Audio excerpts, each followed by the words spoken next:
we have a dignitary with us here. The Deputy Mayor of Economic Development, Mr. Pat Mulloy, is in the house tonight. So just want to bring him up. He's going to talk a little bit about some incoming investment in economic development opportunities that we've got here in the city of Louisville. So I'm going to present the stage to Mr. Pat Mulloy. Please give him a big round of applause for taking his time out tonight to share his time with us. Mr. Mulloy, thank you so much. Thank you. I told him Mr. Mulloy's at Cave Hill, and my name's Pat. Thank you, Pat. Get that down at my height here. Thank you very much. It's glad to be here. I'm glad my friend Will invited me, and saw my old friend Rue McFarland when I walked in. I want to take just a few minutes and back away from this microphone, first of all.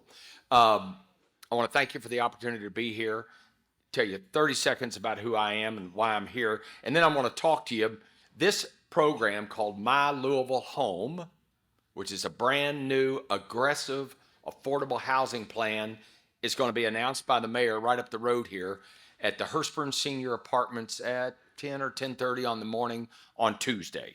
So stay tuned on this, and I'm going to hit some highlights of this because it's important to you, particularly as you think about single-family investment and multifamily investment. I'm pleased to be here. I chuckled riding out here. Many of you, some of you, Rue knew my father. I grew up in a real estate family. My family also had another genetic defect. My father had 3 sons, and we're all lawyers, so you have to forgive us for that. So he was a lawyer.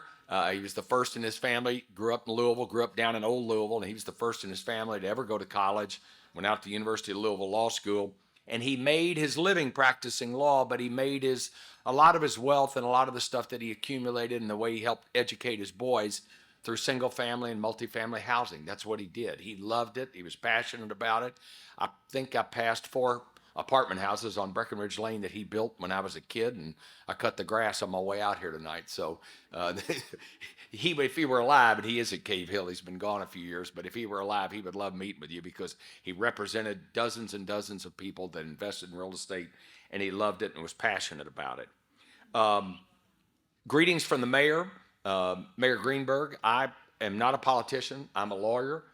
Practiced law for 19 and a half years, and then completely accidentally stumbled into the senior housing business where I spent almost 30 years. I built 3 senior housing companies. I drove past Atria Stony Brook, built that, started the Atria Senior Housing Company, and spent most of the last 30 years building housing for the elderly, sort of what you all do, but think assisted living communities and senior housing apartments, independent living, dementia care.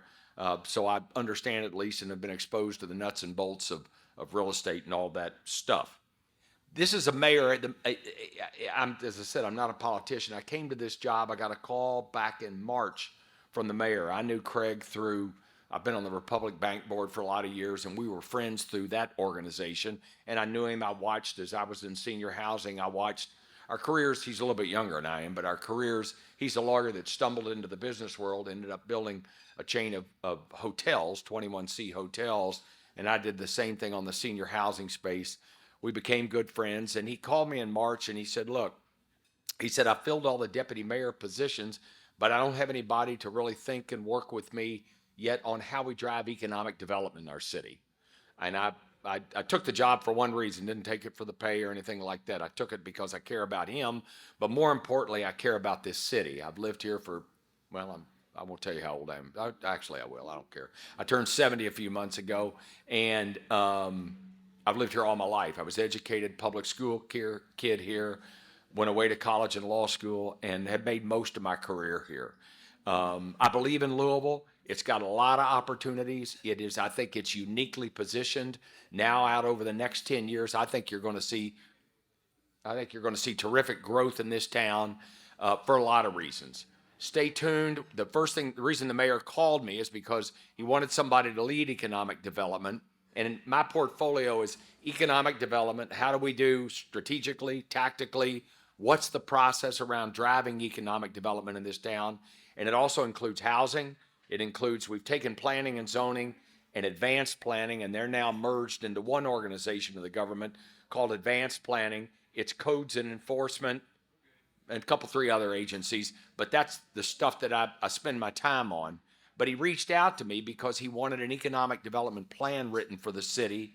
The city had not, and I'm not disparaging anybody that came before us, because we've had a lot of good mayors, frankly, over the years. Louisville's had a tough time the last 4 or 5 years, but so have most cities in the country. And I won't go off on a long conversation on that, but I'm a glasses half full guy. I think our assets are strong here. I think we've got leadership in the county school system that are working hard to do great things. And Marty Polio may have the hardest job in the city.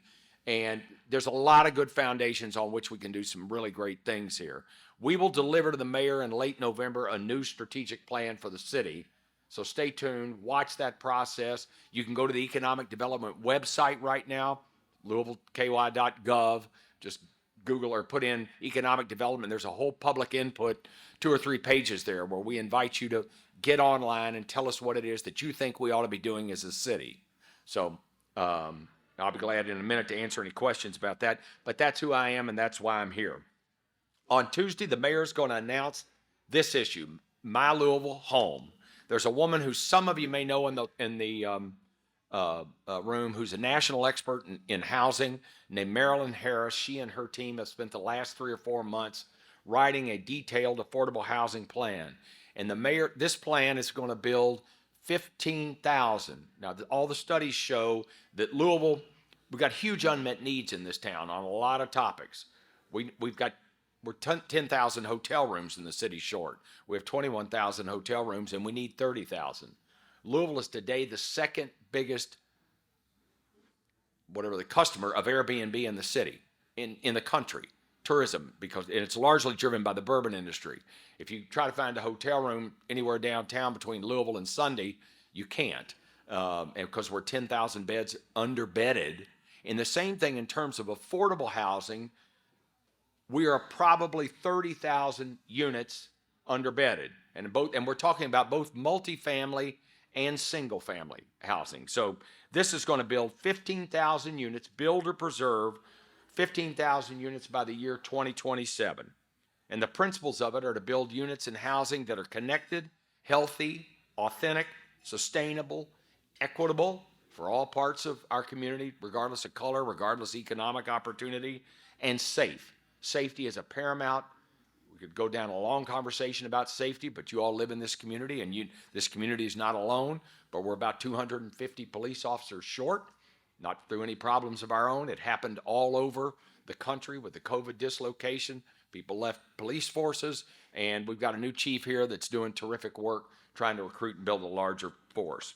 On the issue of housing, the goals are basic. They're to remove regulatory barriers, produce new housing options, and encourage public-private partnerships. There are 5 basic strategies to this plan.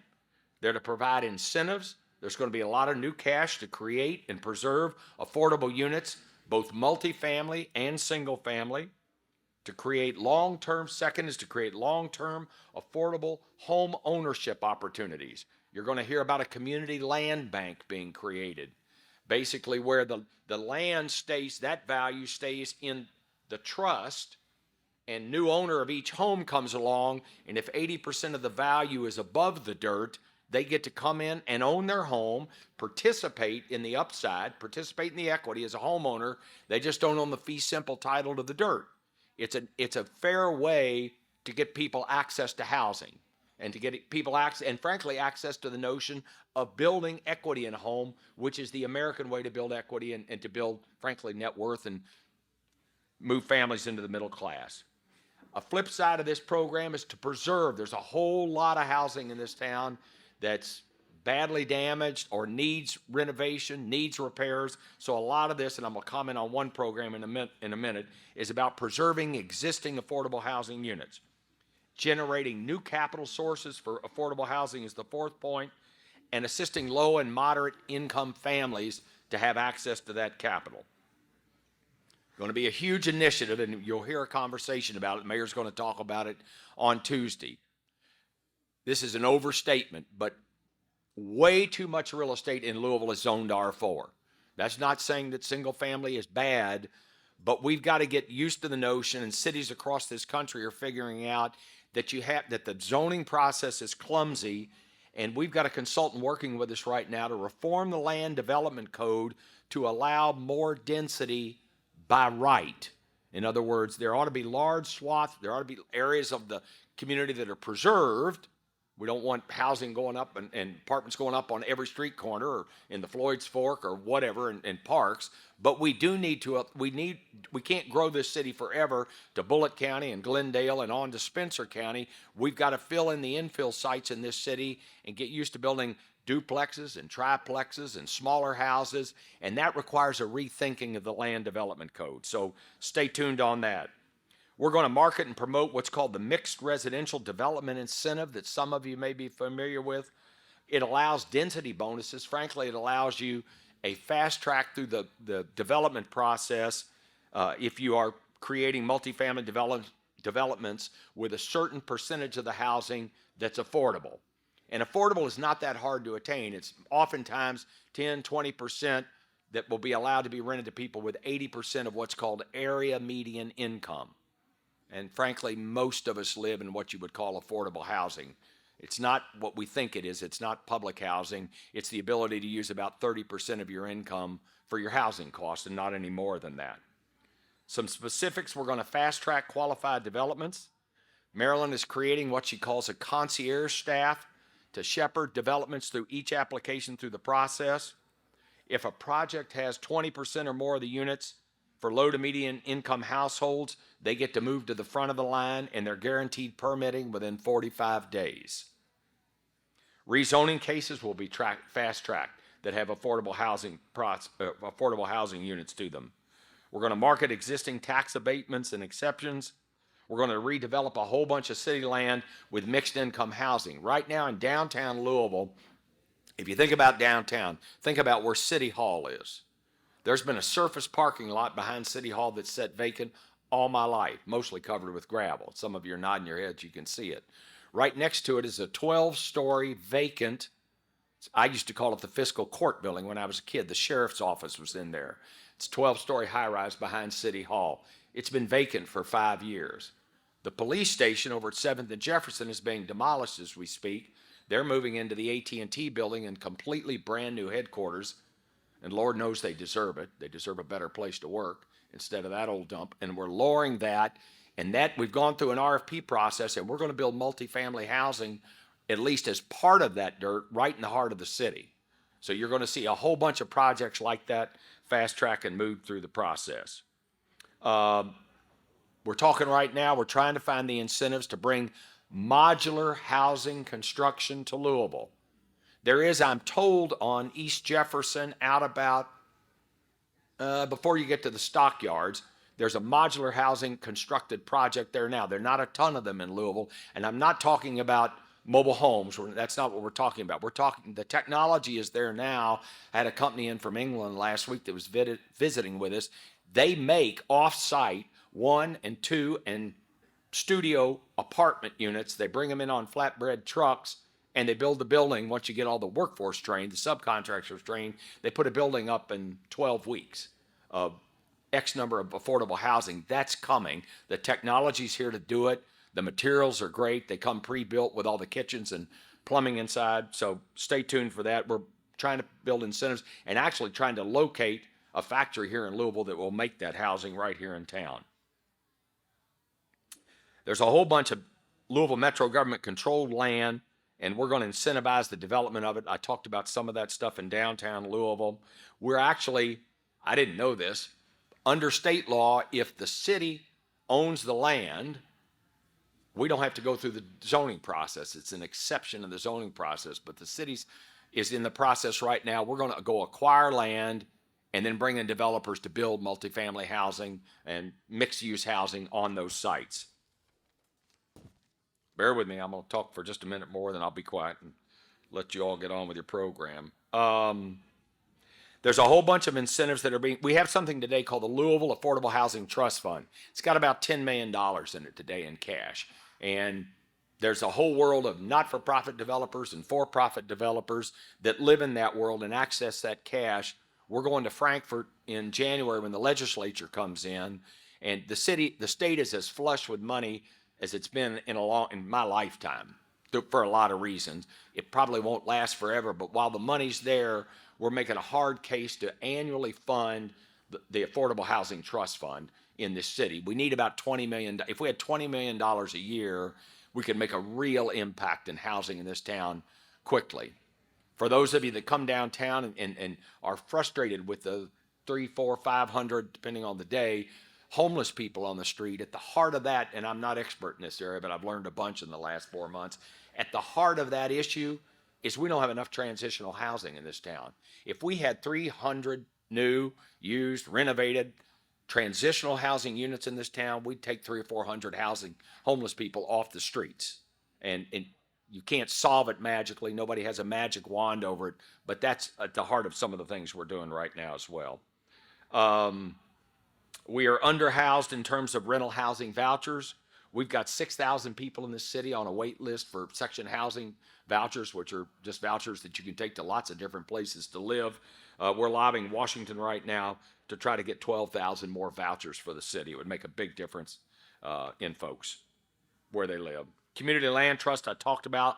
There's a shared equity model that we're also going to start doing in some housing developments, basically where the city and the homeowners share in the upside. It's a lower cost entry point for people to start making equity on their homes.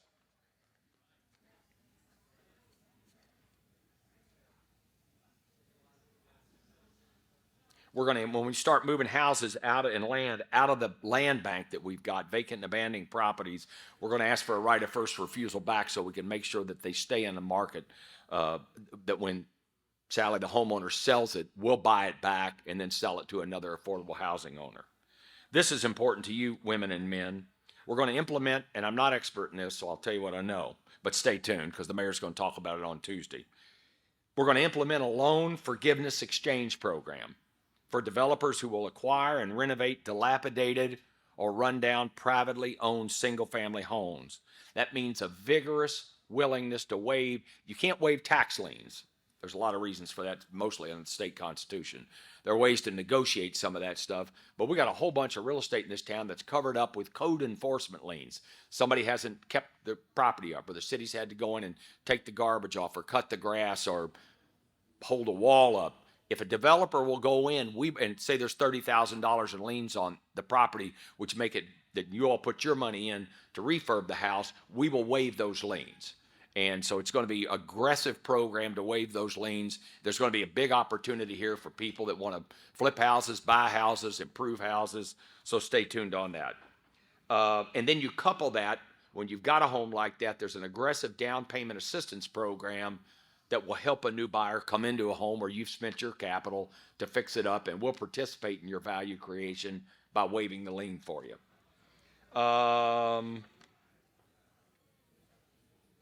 That's really it. There's a lot more details. This thing's coming out on October 3rd at 10:30.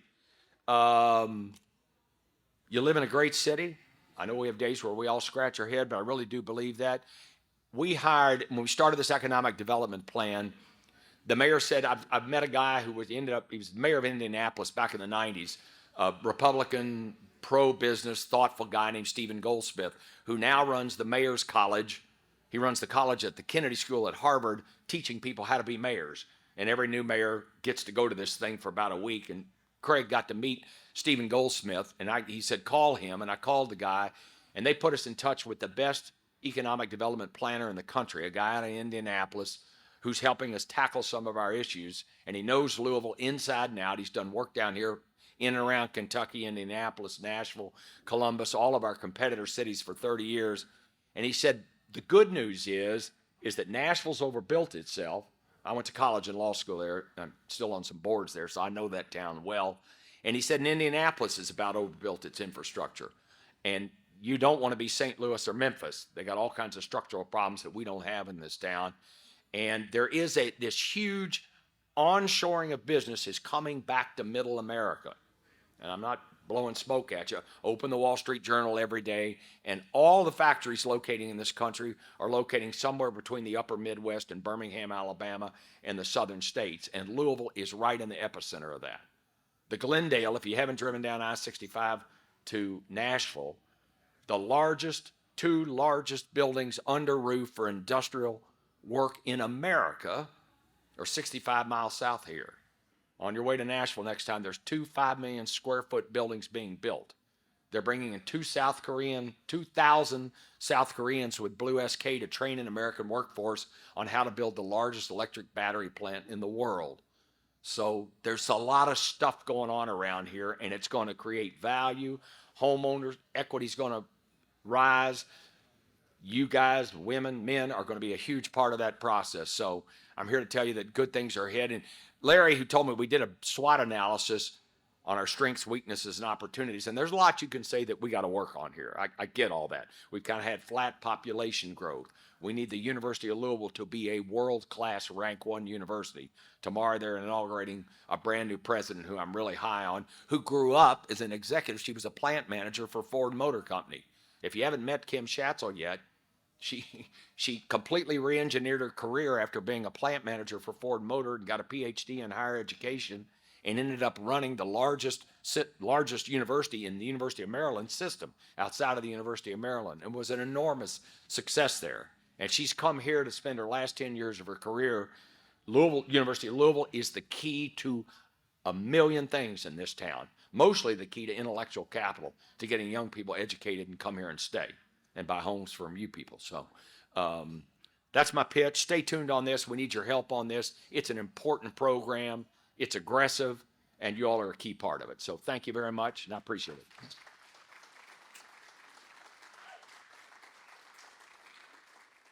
I'll take a question or two, and if I don't know the answer, I'll get you the answer. How can you reach me? Pat Mulloy. It's pat.mulloy@louisvilleky.gov. Yeah. Yeah. Now, don't everybody in this room send me 1,000 emails tomorrow. I got 180 in one day last week. So I drink out of a fire hose, but I do love it. I love it because I love the city. And people, I group yesterday.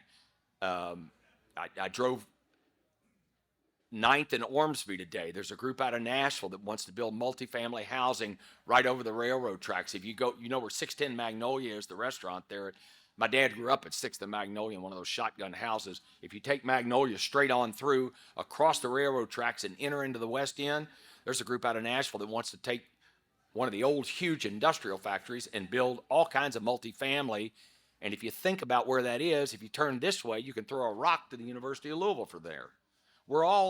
This town has got so many great neighborhoods, and they're all a stone's throw away from another great neighborhood. We just got to build the infill sites and got to get the economy moving here. So we're going to make some mistakes, but you'll learn about, and I ain't giving you a political pitch. I'm not a politician.